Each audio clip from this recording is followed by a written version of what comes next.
Hello friends, ಎಲ್ರಿಗೂ ನಮಸ್ಕಾರ. ಇವತ್ತು ನಮ್ದು ಡೇ 9 ಡಯಟ್.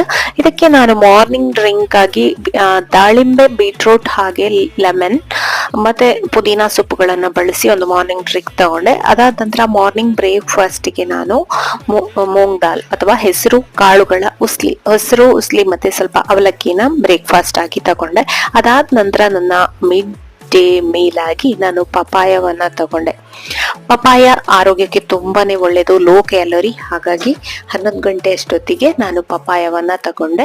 ಅದಾದ ನಂತರ ನೆಕ್ಸ್ಟ್ ನನ್ನ ಲಂಚ್ಗೆ ಯಮ್ಮಿ ಆದ ಟೊಮೆಟೊ ಸಾರನ್ನ ಮಾಡ್ಕೊಂಡಿದ್ದೇನೆ. ನಿಮ್ಗೆ ರೆಸಿಪಿ ಬೇಕು ಅಂತ ಆದ್ರೆ ನನ್ನ ಯೂಟ್ಯೂಬ್ ಚಾನಲ್ ಲಿಂಕ್ ಅನ್ನ ಹಾಕಿದ್ದೇನೆ, ನಾನು ಲಾಂಗ್ ವಿಡಿಯೋ ಲಿಂಕ್ ಅನ್ನ ಹಾಕಿದ್ದೇನೆ, ಅದನ್ನ ನೋಡ್ಬೋದು. ಅದಾದ ನಂತರ ನೆಕ್ಸ್ಟ್ ಊಟಕ್ಕೆ ಉಪ್ಪಿನಕಾಯಿ, ಮೊಸರು ಎಲ್ಲ ತಗೊಂಡಿದ್ದೇನೆ. ನೆಕ್ಸ್ಟ್ ಡಿನ್ನರ್ಗೆ ನಾನು ಓಟ್ಸ್ ಚಿಯಾ ಪುಡ್ಡಿಂಗ್ ಮಾಡ್ಕೊಂಡಿದ್ದೇನೆ. Thank you.